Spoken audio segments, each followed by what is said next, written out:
नमस्कार दोस्तों। तो आज हम पढ़ने वाले हैं कक्षा 10वीं का अध्याय नंबर 12 है, जिसका नाम है पृष्ठीय क्षेत्रफल और आयतन। तो उसकी हम 10.1 प्रश्नावली आज हम चालू करेंगे।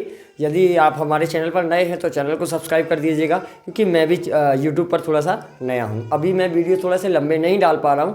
आगे चल के अगर आप लोगों का साथ सही रहा, अच्छा रहा, तो फिर आगे इस प्रकार के आपको वीडियो मिलेंगे, है ना। चलिए तो शुरू करते हैं। पढ़ते हैं। दो घनों जिनमें से प्रत्येक का आयतन 64 सेंटीमीटर क्यूब है कि संलग्न फलकों को मिलाकर एक ठोस बनाया जाता है। इससे प्राप्त घनाभ का पृष्ठीय क्षेत्रफल हमें ज्ञात करना है। तो बिल्कुल एकदम बढ़िया मज़ेदार तरीके से हम इस सवाल को करने वाले हैं। तो वीडियो को पूरा देखिएगा, बिल्कुल एकदम आसानी से आपको समझ में आ जाएगा। चलिए यहाँ पर लिखते हैं, हमने हल लिखा यहाँ पर। तो वो पहले बोल रहे हैं कि हमारे पास दो घन है, तो हम पहले दो घन बना लेते हैं। इस प्रकार से हमारे पास ये दो घन हो जाएंगे।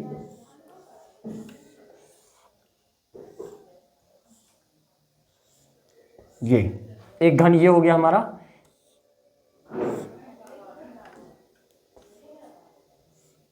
एक ये छोटा सा बना दे रहा हूं, थोड़ा सा, है ना, यहां पर जगह कम पड़ गई।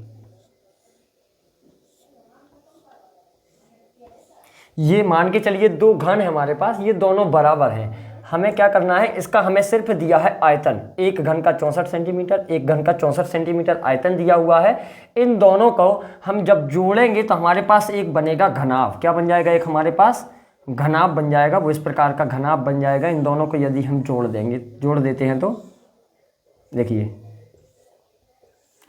ये इस प्रकार का घनाभ बन जाएगा। अब इसकी जो यहाँ पर देखिए भुजाएं हैं, तो सबसे पहले नंबर हमें इनकी भुजाएं ज्ञात करना पड़ेंगी, क्योंकि हम जानते हैं कि जो घन की जो भुजाएं होती हैं, जैसे कि ये पहली वाली भुजा है, ये दूसरी वाली भुजा है, इस प्रकार से जितनी भी भुजाएं हैं वो सभी भुजाएं समान होती हैं। सभी भुजाएं कैसी होती हैं? समान होती हैं। जैसे कि इसकी भुजाएं होंगी जितनी, उतनी ही भुजाएं इसकी होंगी। तो हम क्या करेंगे, पहले नंबर हम इनकी भुजा निकालते हैं। तो जो हमें दिया हुआ है वो दिया है हमें घन का आयतन। क्या दिया हुआ है? घन का आयतन दिया हुआ है। तो हम यहाँ पर लिखते हैं घन का आयतन बराबर 64 सेंटीमीटर क्यूब।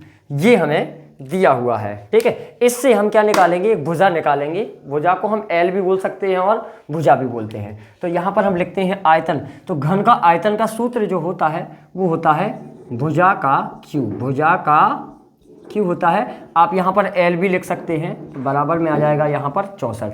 इसके बाद आगे जैसे आप पक्षांतर करते हैं ये घात का, तो वहाँ पर जो है क्यू लग जाएगा। तो हम यहाँ पर भुजा अकेला बचा यहाँ पर, और इस तरफ पर ये क्यू जाएगा।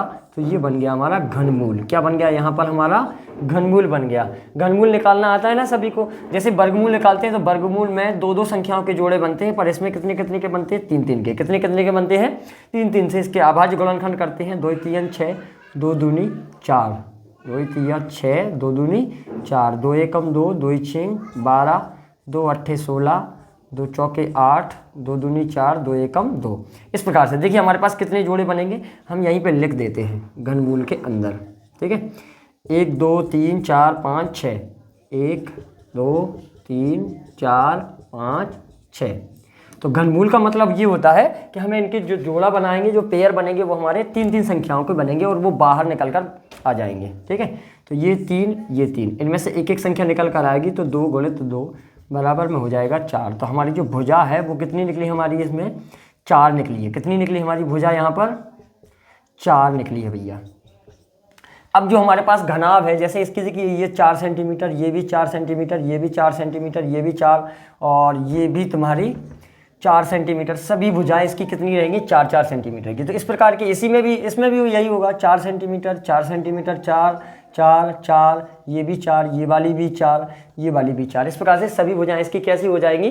4-4 हो जाएंगी, है ना।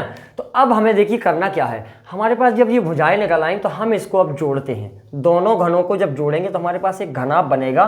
तो देखिए इसमें क्या होगा, देखो चौड़ाई, ये चौड़ाई है ना, ये चौड़ाई हो गई है। तो चौड़ाई जो रहेगी वो हमारी सेम रहेगी। जैसे इसकी 4 है तो इसकी चौड़ाई भी इसकी कितनी रहेगी? 4 रहेगी। चौड़ाई को अपन b से प्रदर्शित करते हैं तो b बराबर हो जाएगा 4, ठीक है। इसके बाद जो ऊंचाई है, तो ये ऊंचाई है, ये भी ऊंचाई है, ये भी ऊंचाई है, ये भी ऊंचाई है। तो इसमें देखिए यहाँ पर ये ऊंचाई है ना, है ये ज्यों की त्यों रहेंगी। ये ऊंचाइयाँ कैसी रहेंगी? इसकी ज्यों की त्यों रहेंगी। तो यहाँ पर h बराबर भी हो जाएगा हमारा 4। अब देखिए आप लंबाई, जैसे ये लंबाई ये है, ये है। जब ये इन दोनों में इसमें जुड़ेगी तो ये जो लंबाई है ना वो हमारी डबल हो जाएगी। लंबाई कैसी हो जाएगी हमारी? डबल हो जाएगी। जैसे ये 4 है तो 4 धन 4, तो लंबाई हो जाएगी हमारी 8। लंबाई बराबर कितनी हो गई हमारी यहाँ पर? 8 हो गई है। ठीक है, चलो मैं इसको साफ कर देता हूँ, उसके बाद आगे का सवाल यहाँ पर करेंगे इसको साफ करने के बाद। चलिए इनको हमें थोड़ा सा यहाँ पर लिख लेते हैं कि लंबाई बराबर है हमारी 8, ऊंचाई बराबर है 4 और चौड़ाई बराबर है हमारी कितनी? 4। भैया ध्यान रखना, वरना ये गलत हो जाएगा कि इसमें जो लंबाई है वो है सिर्फ 8, वरना आप ऊंचाई भी 8 कर दो और चौड़ाई भी 8 कर दो तो ये आपका सवाल जो है गलत हो जाएगा। चलिए ये हमने ऊंचाई चौड़ाई लंबाई लिख ली। अब बन गया हमारे पास एक घनाभ बन गया। तो हमारे पास घनाभ का पृष्ठीय क्षेत्रफल का हमें सूत्र पता होना चाहिए। घनाभ काय का होना चाहिए? घनाभ का पृष्ठीय क्षेत्रफल बराबर क्या होता है? तो देखिए 2 कोष्टक में लंबाई गुणित चौड़ाई धन चौड़ाई गुणित में ऊंचाई धन ऊंचाई गुणित में लंबाई। इस प्रकार से हम सवाल को, ये हमारा जो होता है घनाभ का पृष्ठीय क्षेत्रफल होता है, इसको आसानी से आप याद कर सकते हैं। इसमें 2 का गुणा करना है। यदि आपको सूत्रों में समस्या आती है तो मुझे बताइए कि कमेंट करके, मैं सूत्रों पर एक पूरा वीडियो बना दूंगा। जितने भी सूत्र इस पूरे लेसन में लगना है वो मैं अच्छे से आपको बनाना सिखा दूंगा। ठीक है, चलिए देखते हैं यहाँ पर। तो जैसे हमने लंबाई लिखते हैं, चौड़ाई लिखते हैं और नीचे लिखते हैं ऊंचाई। इन तीनों से इन सब सूत्र को याद कर सकते हैं। लंबाई का गुणा करो चौड़ाई से, धन लगाओ, चौड़ाई का गुणा करो ऊंचाई से, धन लगाओ, ऊंचाई का गुणा कर दो लंबाई से। तो इस प्रकार से आपका ये सूत्र बन जाएगा। चलिए यहाँ पर इसके हम मान रखते हैं। तो यहाँ पर लिखेंगे बराबर में 2 गुणित में लंबाई कितनी हमारे पास? 8 गुणित में 4 धन, फिर से हमारे पास चौड़ाई कितनी है यहाँ पर देखिए 4 गुणित में ऊंचाई कितनी हमारे पास? 4 है, फिर लगाएंगे धन, फिर ऊंचाई कितनी हमारे पास? 4 है और लंबाई कितनी हमारे पास? 8 है। तो इस प्रकार से हमने ये पूरे मान यहाँ पर रख दिए हैं। चलिए देखते हैं अब इनको थोड़ा सा हम गुणा करते हैं। तो गुणा करेंगे यहाँ पर तो हम आएगा यहाँ पर 8 चौके हो जाएंगे 32 धन 4 का 4 में करेंगे तो आएंगे 16, 4 का 8 में करेंगे तो आएंगे यहाँ पर 32। देखिए अब 32 को जोड़ेंगे तो यहाँ पर हो जाएगा 64। कितना हो जाएगा? 64 में जैसे ही हम 16 जोड़ेंगे तो हमारे पास हो जाएगा 80। कितना हो जाएगा यहाँ पर? 80 हो जाएगा। देखिए 2 और 2 4, ये 64 हो गया। 64 में 4 6 4 10, ठीक है 80 हो जाएगा। कितना हो जाएगा?